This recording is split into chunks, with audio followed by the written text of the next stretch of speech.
अस्सलाम वालेकुम दोस्तों। इमेजिन करो 1990 की एक इंडियन मिडिल क्लास फैमिली है। शाम का समय है, पापा सोफे पर बैठकर अखबार पढ़ रहे हैं, माँ उनके बगल में बैठकर दिन भर की अपनी बातें शेयर कर रही हैं। 10 साल की बेटी अपना होमवर्क करते करते पेरेंट्स से मैथ्स के डाउट पूछ रही हैं और 3 साल का बेटा फर्श पर बैठकर अपनी टॉयज कार्स के साथ खेल रहा है। सभी लोग फिजिकली और मेंटली एक ही जगह पर प्रेजेंट है, बातचीत हो रही है, हंसी मजाक हो रहा है और एक कनेक्शन है। अब इमेजिन करो 2025 की एक इंडियन मिडिल क्लास फैमिली। वही शाम का वक्त, पापा अपने फ़ोन पर न्यूज़ स्क्रॉल कर रहे हैं, माँ किसी OTT प्लेटफॉर्म पर कोई टीवी शो देख रही है, 10 साल की बेटी घर के किसी दूसरे कोने में बैठकर इंस्टाग्राम स्टोरीज चेकआउट कर रही है और 3 साल का बेटा फर्श पर बैठकर अपने आईपैड पर यूट्यूब शॉर्ट्स देख रहा है। यह चारों फिजिकली ज़रूर एक जगह पर मौजूद हैं, लेकिन मेंटली यह अपनी अलग अलग डिजिटल दुनिया में खोए हुए हैं। कोई आवाज़ नहीं, कोई बातचीत नहीं, कोई कनेक्शन नहीं, केवल स्क्रीन्स की ब्लू लाइट इनके चेहरे पर पड़ रही है। यह पहली झलक में देखने में ज़रूर एक हार्मलेस सीन लग सकता है, लेकिन इसके पीछे बहुत ही खतरनाक साइंटिफिक लॉस छिपे हुए हैं। आइए जानते हैं दोस्तों, लेटेस्ट साइंटिफिक रिसर्च के आधार पर स्क्रीन एडिक्शन का काला सच आज के इस वीडियो में। Announcement finally on whether cell phones cause cancer. It's something that could affect is a possible carcinogen to humans. This is a very big deal because you and I have done segments about this before. Sure. It has gone back and forth. So that it can protect us against the harmful effect of electromagnetic radiation. Story. It's a mashup of no mobile phone phobia. The fear of not having your smartphone or being connected with others. Right, because we realize we're reaching for our phone all the time, but we don't know why. Their smartphone is akin to smoking on a daily. If the label is put on, what does that then mean? अक्टूबर 2024 में India में urban areas में रहने वाले 70,000 से ज़्यादा parents पर एक सर्वे किया गया था। इसमें 66% से ज़्यादा पेरेंट्स ने यह कहा कि उनके बच्चे को सोशल मीडिया, OTT या ऑनलाइन गेम्स का एडिक्शन है। 58% पेरेंट्स ने तो यह तक कह डाला कि इस एडिक्शन के कारण उनके बच्चों में एग्रेशन और इम्पेशेंस बढ़ गया है।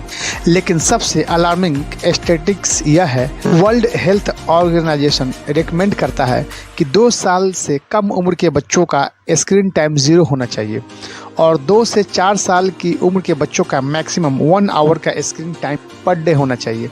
लेकिन एम्स रायपुर की एक एनालिसिस के मुताबिक इंडिया में 5 साल से कम उम्र के बच्चों का average daily screen time 2.2 hours है और 2 साल से कम उम्र के बच्चों का एवरेज स्क्रीन टाइम 1.2 आवर्स है, जो कि 0 होना चाहिए। बहुत से पेरेंट्स को यहाँ पर शायद लगे कि आखिर क्या ही फ़र्क पड़ता है, अगर दिन में 1-2 घंटे के लिए बच्चे को फ़ोन दे दिया गया तो इससे थोड़ी कुछ बिगड़ जाएगा। मुझे भी बहुत लंबे समय तक दोस्तों ऐसा ही लगता था, क्या फ़र्क पड़ता है इससे। लेकिन खुद के मेरे घर में जो 10 महीने या 12 महीने के बच्चे हैं उन पर रिसर्च किया और जो मैंने यहाँ जाना उसे देखकर मैं सही और ज़्यादा हैरान रह गया। आइए इस चीज़ को थोड़ा बेहतर समझते हैं एक बच्चे की कहानी से। आरो गुड़गांव हरियाणा में रहने वाला एक 9 साल का लड़का था जिसके दोनों पेरेंट्स वर्किंग थे। जब आरो केवल 1 साल का था तभी उसके पेरेंट्स ने बिजी शेड्यूल के कारण उसे स्मार्टफोन देना शुरू कर दिया था। शुरुआत में उन्हें लगा कि यह एक अच्छा उपाय है बच्चों को शांत रखने का। बच्चा शांत रहता है और पेरेंट्स अपना काम कर सकते हैं। लेकिन धीरे धीरे कुछ महीनों बाद आरो को फ़ोन की आदत लग गई। वो खाना तभी खाता जब उसके पास फ़ोन होता। बिना फ़ोन के खाना खिलाना इम्पॉसिबल हो गया उसके पेरेंट्स के लिए। यह वैसे एक क्लियर वार्निंग साइन था, लेकिन पेरेंट्स ने इसे इग्नोर कर दिया। जब आरो 4 साल का हुआ तो पेरेंट्स ने उसे खुद का एक फ़ोन गिफ्ट कर दिया। बाहर खेलने की जगह वह फ़ोन में बिजी रहता। असल में पेरेंट्स को डर था कि वह बाहर जाकर बुरी संगत में पड़ जाएगा, इसलिए वह इस आदत को इनकरेज करने लगे। अगले कुछ महीनों तक, सालों तक ऐसा ही चलता रहा। एक दिन आरो की आंखें कमज़ोर पड़ गई और चश्मे लगवाने पड़े, लेकिन पेरेंट्स को इसमें कुछ अजीब नहीं लगा क्योंकि दोनों पेरेंट्स को खुद ही चश्मे लगे हुए थे। फिर एक दिन कुछ हफ्तों बाद जाकर सिर में दर्द की कंप्लेंट्स सामने आई। आरव ने कंप्लेन की कि मेरे सिर में दर्द है। डॉक्टर के पास ले जाया गया तो डॉक्टर ने कहा कि इसे स्क्रीन से दूर रखो, इसके सिर दर्द के पीछे का कारण स्क्रीन हो सकते हैं। लेकिन इस समय तक आरव का फ़ोन का एडिक्शन इतना बढ़ चुका था कि जब भी पेरेंट्स उससे फ़ोन लेने की कोशिश करते तो आरव परेशान हो जाता और लोगों को डिस्टर्ब करने लगता, दीवार पर जाकर सिर मारने लगता, बिल्कुल किसी ड्रग एडिक्ट की तरफ। अब आरव का यह केस दोस्तों कोई आइसोलेटेड एग्जाम्पल नहीं है। देश भर में, दुनिया भर में हज़ारों आरव जैसे बच्चों की ऐसे ही कहानियां हैं। इंटरनेट पर सर्च करोगे तो हज़ारों से ऐसे वीडियोस आपको मिल जाएंगे जहां पेरेंट्स अपने बच्चों को रोता हुआ दिखा रहे हैं, जो स्क्रीन्स पर ज़्यादा समय बिताने की वजह से बच्चे बाहर आउटडोर्स में ज़्यादा समय नहीं बिता पाते। डे लाइट और नेचुरल लाइट का एक्सपोजर कम होता है और इसकी वजह से मायोपिया का रिस्क बढ़ जाता है। मायोपिया का मतलब है दूर की नज़र कमज़ोर होना, और मायोपिया अपने आप में एक अलग एपिडेमिक बनते जा रहा है। डिजिटल टेक्नोलॉजी के आने के कारण दुनिया भर में पिछले 2 दशकों से मायोपिया के एडिक्ट्स बढ़ते जा रहे हैं, और association of community ophthalmologist of India के डॉक्टर्स के मुताबिक अगर ऐसे ही चलता रहा तो 2050 तक आते आते इंडिया में आधे बच्चों को मायोपिया होगा और उन्हें चश्मे लग जाएंगे। अभी आते हैं दूसरे बड़े इम्पैक्ट पर, जो कि है स्लीप डिसऑर्डर। ज़्यादा स्क्रीन टाइम बच्चे से अपने स्लीप साइकिल बिगाड़ देता है और इंसोमिया जैसे स्लीप डिसऑर्डर्स होने का रिस्क भी बढ़ जाता है। 5 से 17 साल के बच्चों पर की गई 67 अलग अलग स्टडीज़ के एक रिव्यू में सामने आया है कि स्क्रीन यूज़ करने पर बच्चों का टोटल स्लीप टाइम भी कम हो जाता है। इसमें फिनलैंड की एक स्टडीज़ थी जिसमें 3 से 6 साल के बच्चे भी शामिल थे। उन्होंने पाया कि हर 1 घंटा जो स्क्रीन टाइम बढ़ता है उससे स्लीप ड्यूरेशन हर 10 मिनट से कम हो जाती है। और इसी तरह चाइना में स्टडी में पाया गया कि हर 1 घंटा जिससे स्क्रीन टाइम बढ़ता है उससे स्लीप डिसऑर्डर होने का खतरा 12% बढ़ जाता है।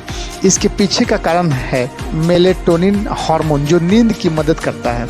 यह हार्मोन इंसानों की बॉडी में तब प्रोड्यूस होता है जब लाइट्स ऑफ हो जाती है, जिससे हमारी बॉडी को पता चल जाए कि अब रात हो गई है, सोने का समय है।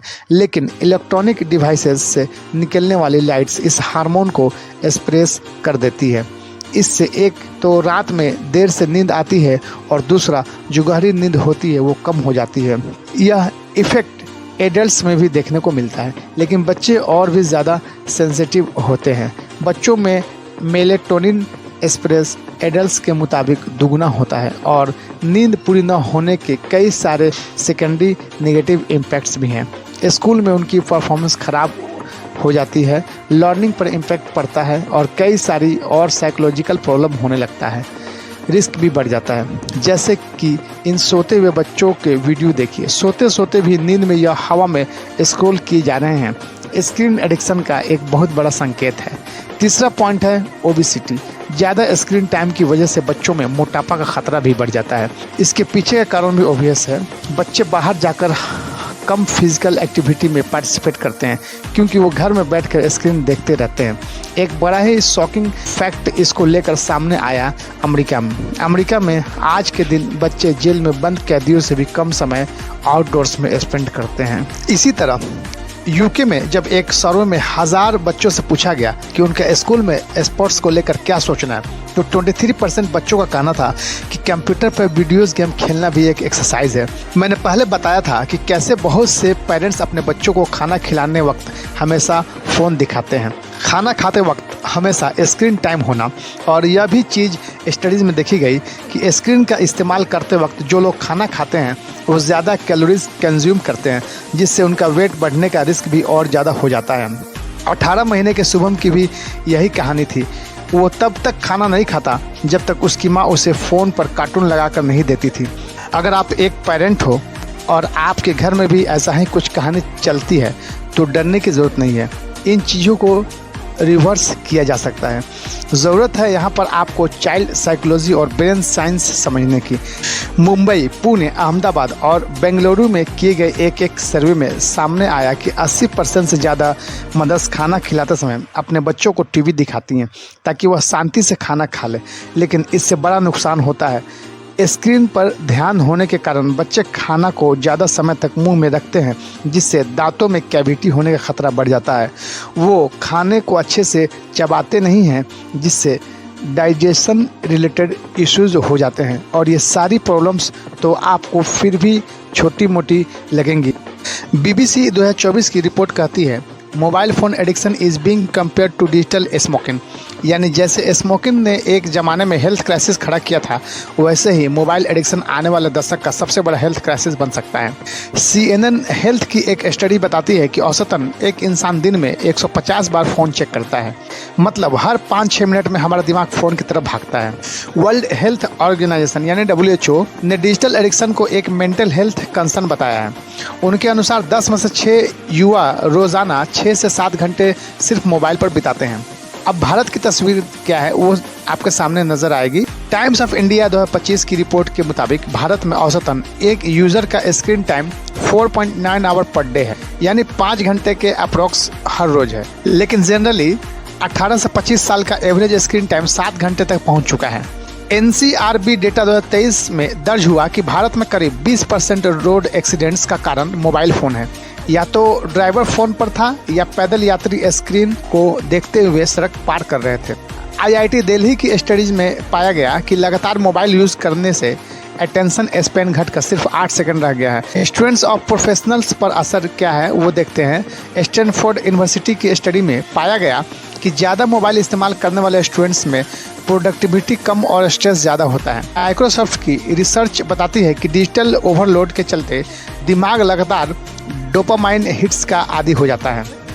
भारत में 91% प्रोफेशनल्स मानते हैं कि मोबाइल एडिक्शन उनके वर्क लाइफ में बैलेंस को बिगाड़ रहा है। साइकोलॉजिकल ट्रिक्स क्या है, ये जाल क्यों काम करता है? मोबाइल कंपनियां और सोशल मीडिया प्लेटफॉर्म्स हमारी कमजोरी जानते हैं। Notification, infinite scroll, auto play videos, reels और टिकटॉक का स्टाइल कंटेंट, ये सब ऐसे डिज़ाइन किए जाते हैं कि हमारा दिमाग बार बार डोपामाइन रिलीज़ करे और हम स्क्रीन छोड़ ही ना पाएँ। यानी आपका टाइम, आपका डेटा और आपका ध्यान सब उनके बिजनेस मॉडल का हिस्सा है। मोबाइल एडिक्शन का जो खतरा है वो मेंटल हेल्थ पर भी पड़ता है। एंजाइटी और डिप्रेशन। BBC की रिपोर्ट 2024 में कहा गया कि ज़्यादा मोबाइल इस्तेमाल करने वाले यूजर्स में डिप्रेशन का खतरा 60% से ज़्यादा बढ़ जाता है। FOMO, fear of missing out.